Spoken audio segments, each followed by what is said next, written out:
प्यारे बच्चों, कोविड-19 के कारण इस समय आपका विद्यालय आना स्थगित है। ऐसे में आपकी पढ़ाई निरंतर जारी रहे, इसीलिए हम लेकर आए हैं डिजी साथ कार्यक्रम। इसके माध्यम से आप प्रत्येक दिन सोमवार से शुक्रवार तक पूर्वाह्न 10 से 12 तथा अपराह्न 1 से 2 बजे तक अपनी अपनी कक्षाओं के अनुरूप कार्यक्रम देख सकेंगे। अब पढ़ाई नहीं रुकेगी। स्कूली शिक्षा एवं साक्षरता विभाग झारखंड।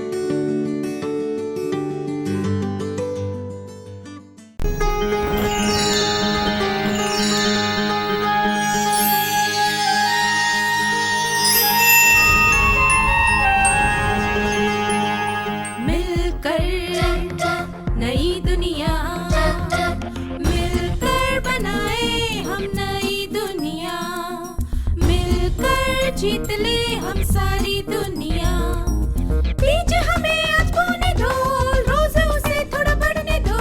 छू लेंगे आकाश हम, मन के विचार हकीकत बने। सिद्धि फल से आनंद देंगे, कोशिश कर बढ़े, सोच बुलंद करे।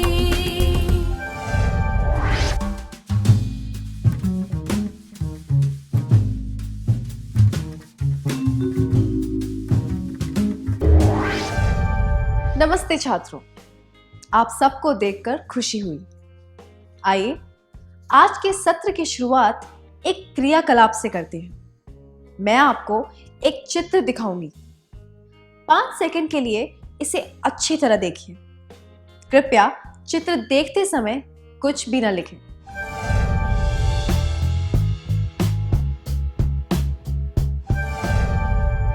चित्र में कितने वर्ग थे?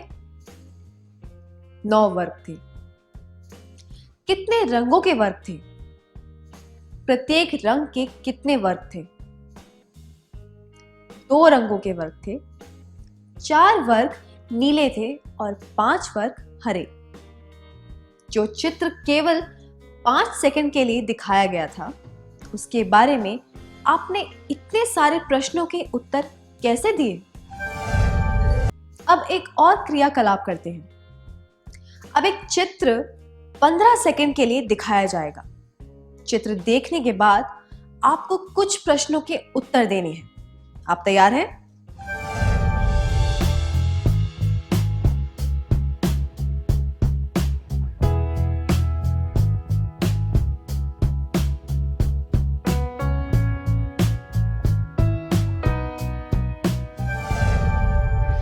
अब इन प्रश्नों के उत्तर दें।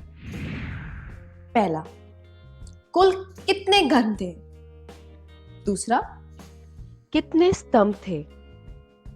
तीसरा, पीले रंग के कितने घन थे? चौथा, लाल रंग के कितने घन थे? पांचवा, हरे रंग के कितने घन थे? जिन छात्रों के सारे जवाब सही थे, उन्हें बधाई हो। इस क्रियाकलाप में किस योग्यता का परीक्षण हो रहा था? सही कहा, यह याददाश्त मतलब कि स्मरण शक्ति को जांच रहा था। स्मरण शक्ति क्या होती है?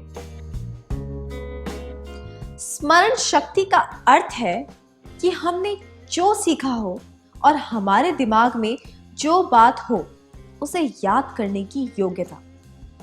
दूसरे शब्दों में कहें तो आपने चित्र को बहुत गौर से देखा, दिमाग में उसकी छवि बना ली और जब प्रश्न पूछे गए तो आप बातें याद करके उनका उत्तर दे सके। इसे हम याददाश्त यानी कि स्मरण शक्ति कहते हैं। हम जो भी सीखते हैं, वे बातें हमारे दिमाग में संचित हो जाती हैं। उन बातों को याद कर पाने की योग्यता को स्मरण शक्ति कहते हैं। पर तारा को कुछ भी याद नहीं था। जी हाँ, हर व्यक्ति की स्मरण शक्ति अलग अलग होती है। स्मरण शक्ति हमारे लिए जरूरी क्यों है? आइए तारा का उदाहरण लेते हैं। अगर तारा को ठीक से याद रहता कि वह उस लड़की से कब मिली थी, तो हो सकता है कि उन दोनों के बीच का रिश्ता और मजबूत हो जाता। ऐसी परिस्थितियों में शर्मिंदा होने से बचने के लिए हमें अपनी स्मरण शक्ति को सुधारना चाहिए। जैसे स्मरण शक्ति से अच्छी तरह पढ़ाई करके परीक्षा में अच्छे अंक प्राप्त कर सकते हैं, वैसे ही स्मरण शक्ति से रिश्ते भी और मजबूत हो सकते हैं। अब आपके लिए कुछ प्रश्न हैं। आज आपने सुबह के नाश्ते में क्या खाया? आज पहले पीरियड में कौन सा पाठ पढ़ाया गया था? कल आपने कौन से रंग के कपड़े पहने थे? आप इन सब सवालों के जवाब आसानी से दे पाएं। कुछ समय पहले हुई घटनाओं की छोटी मोटी जानकारी को याद रखने की योग्यता को अल्पकालीन स्मरण शक्ति कहते हैं। अब क्या आप बता सकते हैं कि दीर्घकालीन स्मरण शक्ति किसे कहते हैं? सही कहा। लंबे समय की जानकारी को याद रखने की क्षमता कुछ दिनों से लेकर कुछ वर्षों की। स्मरण शक्ति के प्रकार: पहला, अल्पकालीन स्मरण शक्ति। दूसरा, दीर्घकालीन स्मरण शक्ति। क्या अब हम एक क्रियाकलाप करें? आपको स्क्रीन पर 3 आकृतियां दिखाई जाएंगी, उनसे संबंधित प्रश्न भी दिखाए जाएंगे और उनके जवाब आपको अपनी नोटबुक में लिखने हैं। ठीक है? पहला, इस चिन्ह को पहचानिए। दूसरा, यह इमारत कहां है? मैं खाना बना सकता हूं, मैं सीटी बजा सकता हूं, पर मैं बात नहीं कर सकता। मैं कौन हूं?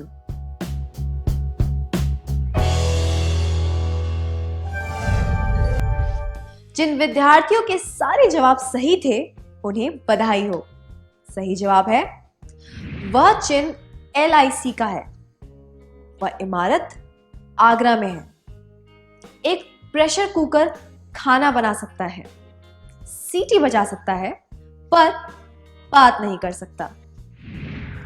आप किस चीज की मदद से इन सवालों के सही जवाब दे पाएं? हम जिन चीजों को अक्सर देखते हैं, वे हमारे दिमाग में दर्ज हो जाती हैं। वे आसानी से हमें याद भी आ जाती हैं। हम जिसे सामान्य ज्ञान कहते हैं, वह दरअसल सिमेंटिक स्मरण शक्ति का एक हिस्सा होता है। सिमेंटिक स्मरण शक्ति वह होती है जिसमें हम शब्दों, चिन्हों और इस तरह की अन्य जानकारी को दर्ज करके याद कर लेते हैं। यह किसी विशिष्ट घटना या अनुभव से संबंधित नहीं होती। उदाहरण के लिए, जब मैं आपसे हरे रंग से संबंधित शब्द बताने को कहूं, तो आपके दिमाग में पत्ते, घास, खेत, सब्जियों जैसे शब्द आते हैं। यह हमारी दीर्घकालीन स्मरण शक्ति का एक हिस्सा है। इसमें वे सारे विचार, अर्थ और अवधारणाएं हैं जो हमने अब तक सीखे हैं। हम कई किस्म की स्मरण शक्तियों का इस्तेमाल करते हैं। सिमेंटिक स्मरण शक्ति इनमें से एक है। ऐसे अनुभव हमें हमेशा याद रहते हैं क्योंकि ये व्यक्तिगत होते हैं। प्रासंगिक स्मरण शक्ति हमें उन घटनाओं को याद रखने में मदद करती है जो हमारे लिए बहुत व्यक्तिगत होती है। व्यक्तिगत होने की वजह से ऐसी घटनाएं हमारे स्मरण शक्ति पर गहरी छाप छोड़ जाती हैं, जिसकी वजह से हम इन्हें बहुत ही स्पष्ट रूप से याद कर पाते हैं। मैं कुछ सेकंड के लिए किसी गीत की पहली पंक्ति बजाऊंगी और फिर आपको उस गीत की दूसरी पंक्ति गाकर सुनानी है। इसी तरह मैं एक कहावत की पहली पंक्ति बोलूंगी और आपको उसकी दूसरी पंक्ति बतानी है। तैयार है? सुनो गौर से दुनिया वालों,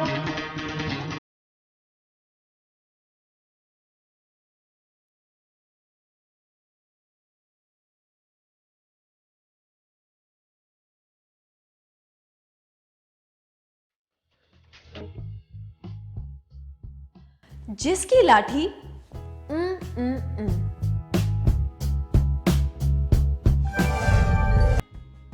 यह बिल्कुल भी मुश्किल नहीं था, है ना? क्यों? क्योंकि कुछ प्रकार की स्मरण शक्तियों में किसी सतर्कता या जागरूकता की आवश्यकता नहीं होती। उदाहरण के लिए, हम ब्रश करना और नहाना जैसे काम ज्यादा सोचे समझे बिना करते हैं। उसी तरह शब्दों को पूरा करना, अंताक्षरी खेलना इत्यादि हमारी सहज स्मरण शक्ति का हिस्सा होते हैं। इस स्मरण शक्ति से हम आसानी से समझ सकते हैं कि हमें अपनी चीजों के आसपास अच्छा क्यों महसूस होता है। हम जिस तरह से अपनी चीजों को जमा कर रखते हैं या फिर जिस तरह से बूढ़े और विकलांग व्यक्ति अपने तरीके से रखी हुई चीजों को देखकर अपनापन महसूस करते हैं, या अपनापन और आराम का ऐसा हमें सहज स्मरण शक्ति से होता है। जबकि दूसरी तरफ कुछ ऐसे काम होते हैं जिनमें बहुत सतर्कता या जागरूकता की आवश्यकता होती है, जैसे कि 1 साल पहले हुई किसी घटना को याद करना या फिर परीक्षा का पर्चा लिखना इत्यादि। इस तरह की स्मरण शक्ति को जागृत स्मरण शक्ति कहते हैं। अब आज के सत्र में सीखी हुई बातों का सार संक्षेप करने का समय हो गया है। हम जो भी सीखते हैं वे बातें हमारे दिमाग में संचित हो जाती हैं। उन बातों को याद कर पाने की योग्यता को स्मरण शक्ति कहते हैं। स्मरण शक्ति 2 प्रकार की होती है, अल्पकालीन स्मरण शक्ति, दीर्घकालीन स्मरण शक्ति। स्मरण शक्ति की किस्में: सिमेंटिक स्मरण शक्ति, प्रासंगिक स्मरण शक्ति, सहज स्मरण शक्ति, जागृत स्मरण शक्ति।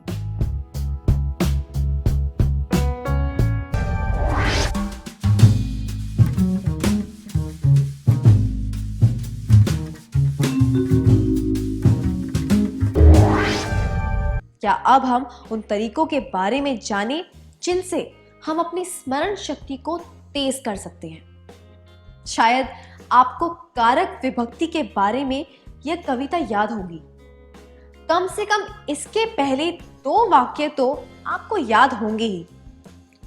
कर्ता, कर्म, करण, संप्रदान, अपादान, संबंध, अधिकरण और संबोधन। इनको याद रखने के लिए एक पद की रचना की गई। कर्ता ने अरु कर्म को करण रीति से जान, संप्रदान को के लिए अपादान से मान, का के की संबंध है, अधिकरण नादिक में मान, संबोधन अरे है हो, मित्र धरऊ यह ध्यान।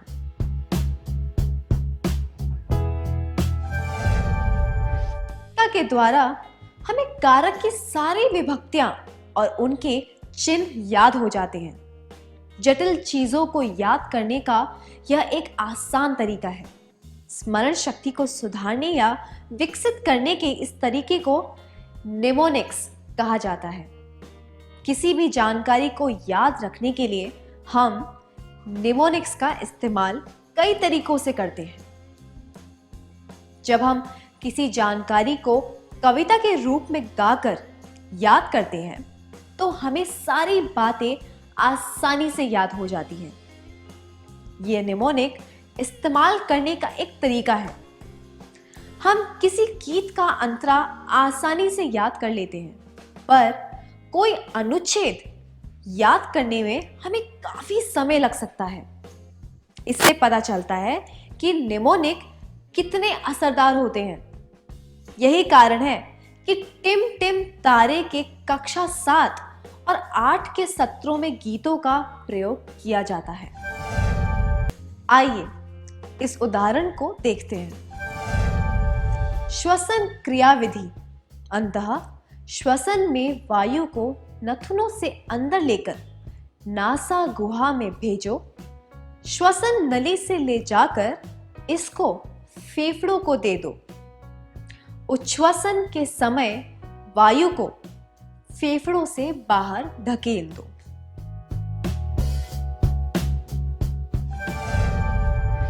हमारी शुभकामनाएं हैं कि आप स्मरण शक्ति को बढ़ाने के लिए ऐसे ही रचनात्मक तरीकों का इस्तेमाल करते रहें।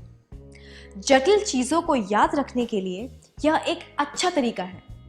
आइए हम कुछ खेल खेलकर दूसरे तरीकों के बारे में जानते हैं। मैं 1 मिनट के लिए आपको 10 चीजें दिखाऊंगी। मैं चाहती हूं कि आप इन चीजों को ठीक से देखें, फिर याद करके इनके नाम अपनी नोटबुक में लिखें। आपको यह काम खुद करना है और किसी से इस बारे में बात नहीं करनी है।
क्या आप उन चीजों को इस तरह से जोड़ सकते हैं? मुरली ने रस्सी उठाई और वह रसोई की तरफ गया। उसने घड़ी की तरफ देखा तो उसे याद आया कि उसने दवा नहीं ली है, इसलिए उसने एक चम्मच लिया और दवा की बोतल निकाली। तभी दरवाजे की घंटी बजी। उसने देखा कि एक आदमी खड़ा था जिसने कुर्ता पहना था और चश्मा लगाया हुआ था। उसने बताया कि वह पड़ोस में रहने आया और उसे पानी भरने के लिए एक बाल्टी की जरूरत है। तभी उसे याद आया कि जब वह अपनी कार धोने गया था तो बाल्टी वहीं भूल आया था। उसने पड़ोसी को बाल्टी दी और कुर्सी पर बैठकर टीवी देखने लगा।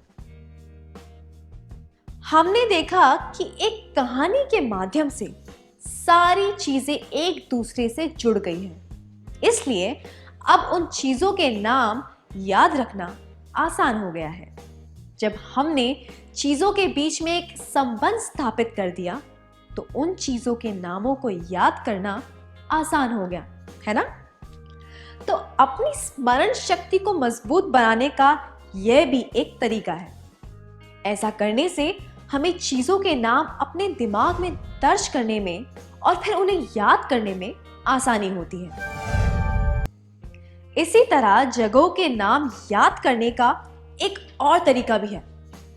अगर आपको राजस्थान के कुछ पर्यटक स्थानों के नाम याद करने हो जिनमें पुर आता है तो आप यह तरीका अपना सकते हैं। उदय और जय जोधा से मिलने गए पर वह घर पर नहीं थी, इसलिए वे रणक और भरत के घर चले गए। ऐसा वाक्य बनाने से हम इन शहरों के नाम याद कर सकते हैं। उदयपुर, जयपुर, जोधपुर, रणकपुर और भरतपुर। आइए अब एक और तकनीक सीखते हैं। हमने देखा कि कुछ अलग अलग चीजों को एक दूसरे से जोड़कर उन्हें कैसे याद किया जा सकता है। इसी तरह अगर कुछ चीजों को एक क्रम में याद करना हो तो हम क्या कर सकते हैं? आइए देखते हैं। अंग्रेजी में इंद्रधनुष के रंगों के नाम इस प्रकार होते हैं: violet, indigo, blue, green, yellow, orange और रेड। आपको शायद यह शब्द पता होगा, विबग्योर, या अंग्रेजी में इंद्रधनुष के रंगों के नाम दर्शाता है। यहां पर किस तकनीक का इस्तेमाल किया गया है?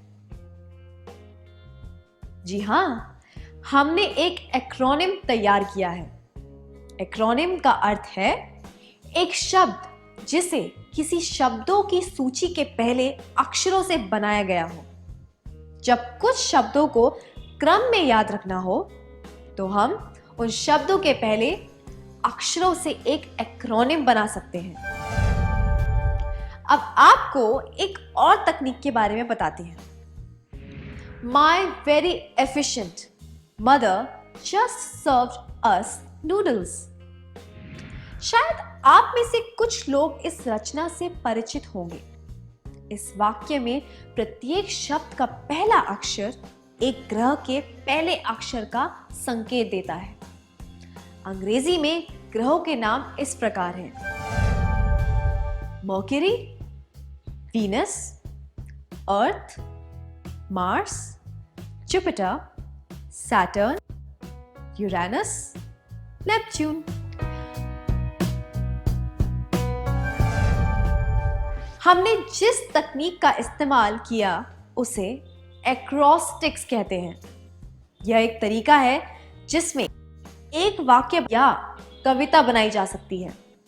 इसमें प्रत्येक शब्द का पहला अक्षर एक संकेत देता है कि आपको कौन सा शब्द याद रखना है। उदाहरण के लिए, अगर हम हिंदी में ग्रहों के नाम याद करने के लिए एक वाक्य बनाना चाहें तो वह कुछ इस प्रकार हो सकता है: बुध, शुक्र, पतले मंगल, बड़ा शरबती यूरेनस नेता। इससे हम इन ग्रहों के नाम याद कर सकते हैं: बुध, शुक्र, पृथ्वी, मंगल, बृहस्पति, शनि, यूरेनस, नेपच्यून। हमने सीखा कि संगीत, एक्रोनिम्स और एक्रोस्टिक्स द्वारा चीजें याद रखी जा सकती हैं। इसी तरह हम लक्षणों या विशेषताओं के आधार पर भी बातें याद रख सकते हैं। कई बार हम कुछ चीजों के नाम याद नहीं रख पाते। नाम याद रखने का एक तरीका है उस चीज को किसी विशेषता या किसी क्रिया से जोड़ देना। कोई वास्तविक या फिर काल्पनिक कड़ी के द्वारा हम चीजों को अच्छी तरह याद रख सकते हैं। जब हम कोई काम व्यवस्थित तरीके से करते हैं तो उसका परिणाम हमेशा सकारात्मक होता है। अब हम एक और तकनीक के बारे में जानेंगे जो हमें कई तरीकों से मदद करेगी। इसे माइंड मैपिंग कहा जाता है। ब्रिटेन के लेखक टोनी बुजान ने इसे प्रचलित किया था। इस तकनीक में जानकारी को चित्रात्मक तरीके से लिखा जाता है ताकि उसे एक मुख्य अवधारणा के साथ व्यवस्थित तरीके से जोड़ा जा सके। जब जानकारी चित्रात्मक तरीके से लिखी होती है और उसे कड़ियों द्वारा एक दूसरे के साथ जोड़ा जाता है तो उसे समझने और फिर याद करने में आसानी होती है। उदाहरण के लिए, इस सत्र में हमने स्मरण शक्ति की परिभाषा, उसका महत्व, उसके प्रकार, उसकी किस्में और कुछ तरीकों इत्यादि के बारे में सीखा। अगर हम इसका माइंड मैप बनाएं तो बाद में इस जानकारी को याद करना आसान हो जाएगा। क्या अब हम एक क्रियाकलाप करें? लोग संचार के जिन तरीकों और साधनों का इस्तेमाल करते हैं, क्या आप उनका माइंड मैप बना सकते हैं? क्या आपके माइंड मैप में वे सब चीजें हैं जो इस माइंड मैप में दी गई हैं?